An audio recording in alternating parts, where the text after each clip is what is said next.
এবার স্ত্রীর ভারতীয় শাড়িতে আগুন দিলেন রিজভী। ইউনুস ফখরুল ভারতীয় স্ত্রী নিয়ে কি করবে, এই প্রসঙ্গটি নিয়ে এই মুহূর্তে আপনাদের সামনে কথা বলবো।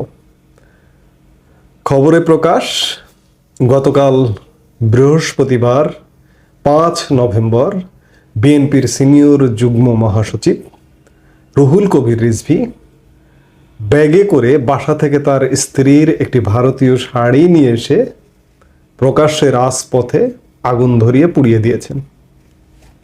খবরে প্রকাশ, খবরের শিরোনামটি এমন যে স্ত্রীর ভারতীয় শাড়ি পুড়িয়ে প্রতিবাদ জানালেন রিজভী।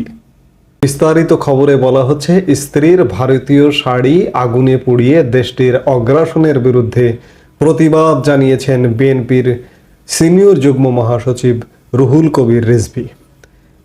বৃহস্পতিবার সকাল 11:30টার দিকে রাজধানীর জাতীয় প্রেস ক্লাবের সামনে জেনারেল ডক্টরস সোসাইটি আয়োজিত দেশীয় পণ্য কিনে হও ধন্য শীর্ষক সভায় এ প্রতিবাদ জানান তিনি।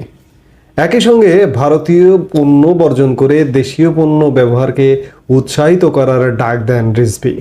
সে সময় রিজভী ব্যাগ থেকে একটি লাল শাড়ি বের করে বলেন, এটি ভারতীয় শাড়ি, এটি আমার স্ত্রীর, তিনি নিজেই আমাকে দিয়েছেন।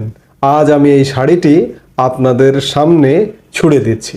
এরপর তিনি ওই শাড়িটি মঞ্চের সামনের রাস্তায় ফেলে দেন এবং দলীয় কর্মীদের নির্দেশ দিয়ে বলেন, এটা পুড়িয়ে দাও, আগুন ধরিয়ে দাও। পরে কর্মীরা তার নির্দেশে শাড়িটি পুড়িয়ে দেন। এ সময় রিজভী বলেন, যেহেতু তারা আমাদের পতাকাকে অসম্মান করেছে সেহেতু আমরা তাদের পণ্য বয়কট করব। তবে তারা আমাদের অসম্মান করলেও আমরা তাদের পতাকার প্রতি সম্মান দেখাবো। বিএনপি, বাংলাদেশ জাতীয়তাবাদী দল বিএনপি। আওয়ামী লীগ যখন বিদায় নিল, আওয়ামী লীগের যখন পতন হলো, তখন এই দলটির, বাংলাদেশ জাতীয়তাবাদী দল বিএনপি, বাংলাদেশের আরেকটি বড় দল বিএনপি, আওয়ামী লীগ বিএনপি প্রায় সমানে সমানে ভোট জনপ্রিয়তা প্রায় কাছাকাছি ছিল আসলে। কিন্তু এই দলটি আসলে কোথায় যাচ্ছে? দীর্ঘ 1.5 যুগ, 18 বছর ক্ষমতার বাইরে।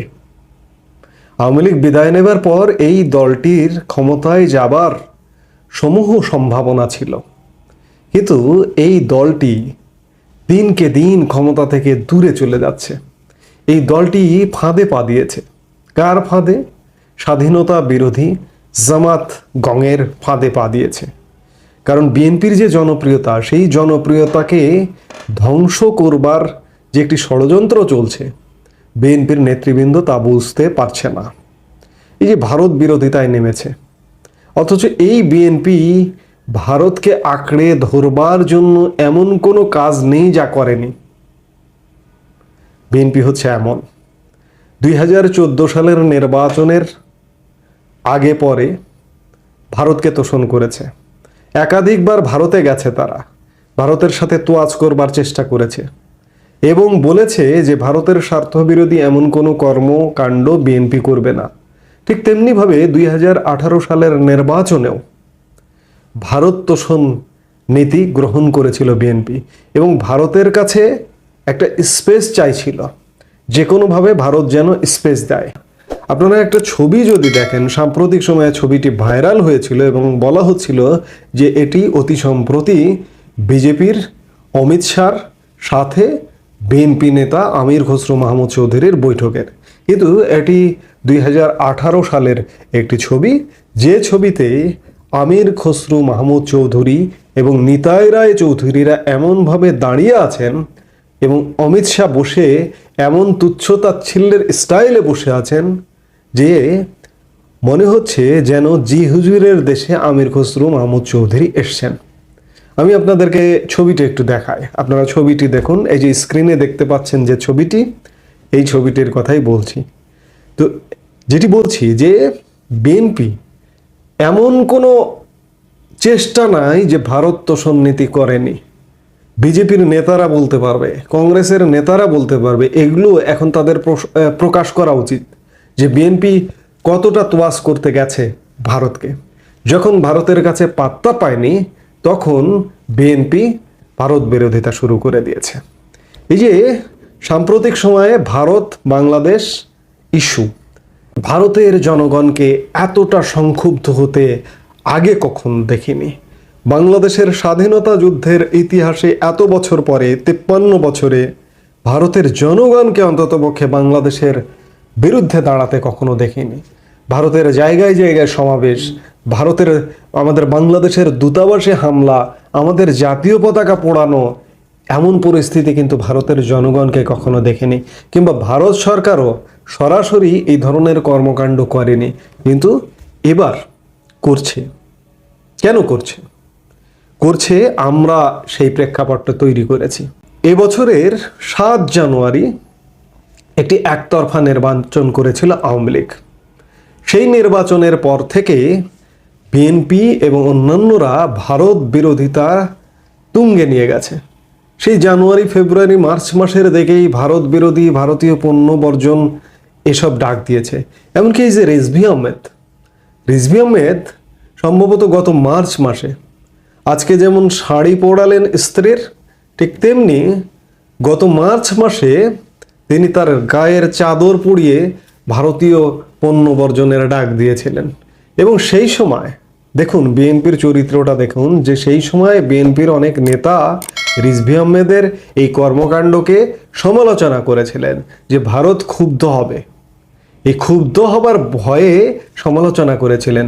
আসলেই তো ক্ষুব্ধ হচ্ছে, যার কারণে ক্ষুব্ধতা এবং বিএনপি সত্যিকার অর্থে জামাতের ফাঁদে পা দিয়ে এই ধরনের কর্মকাণ্ড করছে, ভারত বিরোধিতা করছে। আসলে ভারত বিরোধিতা কেন? ভারত আসলে কি অগ্রাসন চালিয়েছে আমাদের? কেউ যদি আপনারা যারা ভারত বিরোধী একটু দয়া করে কমেন্টে লিখবেন যে এই অগ্রাসন চালিয়েছে, তাহলে আমিও একটু শিখতে পারি, আমার জ্ঞানের সীমাবদ্ধতা থাকতে পারে, তাহলে আমিও ভারত বিরোধিতা নিয়ে আমিও ভিডিও দেব। আমাকে যদি প্রমাণ করতে পারেন যে এই ক্ষেত্রে ভারত বাংলাদেশের সাথে বাংলাদেশের স্বার্থ বিরোধী কর্মকাণ্ড করেছে। দুই একটি ঘটনা আছে, অস্বীকার করবার উপায় নেই। যেমন অভিন্ন নদীর পানি বন্টন, সীমান্ত হত্যা, দুই একটি ইস্যু আছে। এটি দীর্ঘদিনের, এটি আজকে নতুন করে ক্রিয়েট হয়নি। এগুলো যৌক্তিক আলোচনার মাধ্যমে সমাধান হতে পারে, কিন্তু তাই বলে আমি সমানে ভারত বিরোধিতা করব, এই যে পাগলামি করছি। বিএনপি বাংলাদেশের একটি বড় রাজনৈতিক দল, তার সিনিয়র যুগ্ম মহাসচিব রিজভী আহমেদ, তিনি কখনো স্ত্রীর শাড়ি খুলে আগুন দিয়েছেন, আবার কখনো নিজের গায়ের চাদরে আগুন দিচ্ছেন। এটি কি ভারত বিরোধিতা? এটি কি সুষ্ঠু স্বাভাবিক মানুষের আচরণ? ক্ষমতার জন্য কি মরিয়া হয়ে গেছে বিএনপি নেতৃবৃন্দ? কিন্তু ক্ষমতার জন্য আপনারা মরিয়া হয়েছেন, ভালো কথা, আপনারা ক্ষমতায় যেতেন, কারণ আপনারাও একটি বড় রাজনৈতিক দল।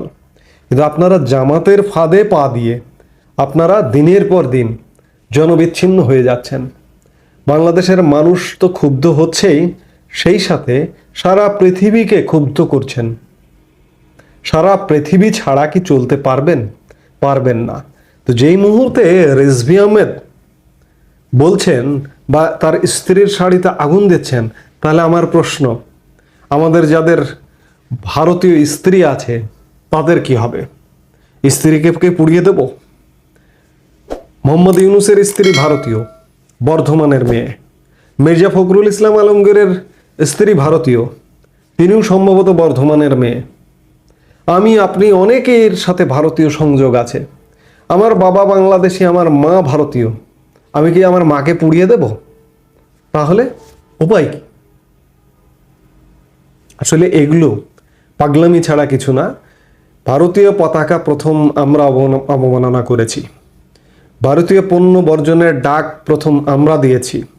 নিজের দায়টা, নিজের দোষটা স্বীকার করতে হবে, তারপরে কথা বলতে হবে।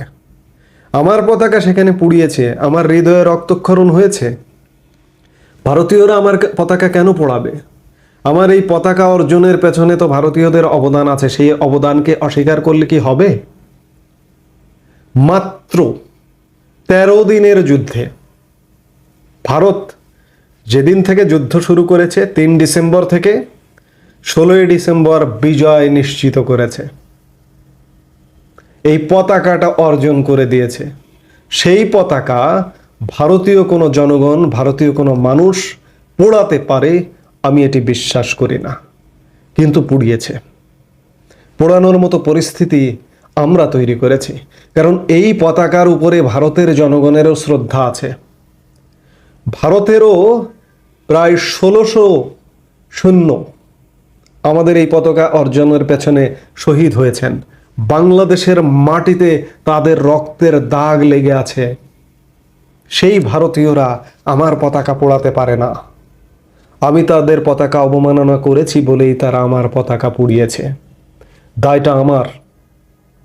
আমি দুঃখ প্রকাশ করি, আমি নিন্দা জানাই, কিন্তু আমি তাদেরকে পতাকা পোড়ানোর ব্যাপারটি হাতে তুলে দিলাম কেন? এটি নিজেকে জিজ্ঞেস করা উচিত। কাজেই রিজভী আহমেদ আগে চাদর পুড়িয়েছেন, এরপরে স্ত্রীর শাড়ি পোড়ালেন। আবারও বলতে চাই যে ইউনূস তার স্ত্রীকে কি করবেন, কিংবা মির্জা ফখরুল ইসলাম তার স্ত্রীকে কি করবেন, কিংবা আমার মা ভারতীয় বংশোদ্ভূত, আমি আমার মাকে কি করব? পুড়িয়ে দিতে পারবো? পারবো না। তো কাজেই এসব পাগলামি, এসব নষ্টামি না করে আমাদের বাংলাদেশের রাজনৈতিক দলগুলো গঠনমূলক রাজনীতি করবে, সেটাই প্রত্যাশা করি। তাছাড়া এই যে দেখুন, 5 আগস্ট পরবর্তী সময়ে 8 আগস্ট ইউনূস সরকার গঠিত হয়েছে। এই সরকারটি গঠিত হবার পরে বাংলাদেশের মানুষ আশা করেছিল অনেক ক্ষেত্রে একটা ইতিবাচক পরিবর্তন আসবে, কিন্তু কোনো পরিবর্তন তো আসেইনি। চারিদিকে নেতিবাচকতায় ভরপুর। এই নেতিবাচকতা ঢাকবার জন্য ইউনূস সরকারে যারা আছেন এবং তাদের পেছনের শক্তি জামায়াতে ইসলামী বাংলাদেশের মানুষের দৃষ্টি অন্যদিকে ঘোরাতে ভারত বিরোধী ক্যাম্পেইন নিয়ে ব্যস্ত হয়ে পড়েছে। আসলে ভারতের সাথে আমাদের কি খারাপ সম্পর্ক, কোন জায়গায় সমস্যা, কোথায়? আমি পাকিস্তানকে ওয়েলকাম জানাচ্ছি, যে পাকিস্তানের সাথে যুদ্ধ করে আমরা স্বাধীনতা লাভ করেছি, আর যে ভারত আমাদের স্বাধীনতা অর্জনে সহযোগিতা করলো সেই ভারতের বিরোধিতা করছি। এ কেমন কথা? আমরা শান্তি চাই। এসব করে যারা করছেন আপনারা সবাই একযোগে করুন, সব রাজনৈতিক দল যারা বাংলাদেশের স্বাধীনতা বিরোধী সব এখন, কিন্তু আপনারা ধোপে টিকবেন না। এটি খুব শীঘ্রই অবসান হবে। কিন্তু বিএনপি ক্ষমতায় আসবার এবার সুযোগ ছিল, কিন্তু ক্ষমতায় আসতে পারবে কিনা, কিংবা ক্ষমতায় যদি আসেও সেটি কতদিন লাস্টিং হবে? 1.5 যুগ পরে অন্ততপক্ষে 5 বছর তো ক্ষমতায় থাকা উচিত। তারপরে ভালো মন্দ বিচার করে জনগণ ভোট দিয়ে পরবর্তী সরকার নির্ধারিত হবে। কিন্তু বিএনপি সেই জায়গায় শুধু ঘাটতিই রেখে যাচ্ছে, পরিণাম ভালো হবে না। বিএনপি আমার শত্রু না, আওয়ামী লীগও আমার মিত্র না, কিন্তু কাজগুলো মনে হয় ভালো হচ্ছে না। আপনারা যারা নেতৃবৃন্দ আছেন, অনেক জ্ঞানী মানুষ, অনেক শিক্ষিত সুশিক্ষিত মানুষ আছেন, তারা একটু চিন্তা করে দেখবেন, ভেবে দেখবেন যে এই কর্মগুলো, এই যে জামাতের ফাঁদে পা দিয়ে আপনারা যে নেতিবাচক কর্মকাণ্ডগুলো করছেন, সবচেয়ে নিকট প্রতিবেশী দেশ ভারতকে খেপিয়ে দিচ্ছেন, এগুলো বাংলাদেশের জন্য আসলে ভালো হবে না। যদি বাংলাদেশের জন্য আপনারা রাজনীতি করে থাকেন, বাংলাদেশের জনগণের কল্যাণে যদি রাজনীতি করেন, তাহলে অন্ততপক্ষে জামাতের ফাঁদে পা না দিয়ে ইতিবাচক রাজনীতি করুন। এখনো সময় আছে, এখনো ঘুরে দাঁড়াবার সময় আছে আপনাদের। কারণ সামনে নির্বাচন হবে, সেটি 3 মাস পরে হোক, 1 বছর পরে হোক, নির্বাচন হবে। কিন্তু এই যে নির্বাচনের মাঝে যে সময়টিতে যদি আপনারা ইতিবাচক রাজনীতি করেন, তাহলে ক্ষমতায় স্বাভাবিকভাবেই যেতে পারেন এবং জনগণের মন জয় করলে ক্ষমতায় দীর্ঘস্থায়ী থাকতে পারেন। 5 বছর কেন, 1 টার্ম, 2 টার্ম, 3 টার্মও থাকতে পারেন। কিন্তু জনগণের মন জয় না করে এবং সারা বিশ্বকে খেপিয়ে, ভারতকে খেপিয়ে কোনো কিছুই সুবিধাজনক হবে না বলে মনে হয়। এই মুহূর্তে এ পর্যন্তই। সবাই ভালো থাকুন,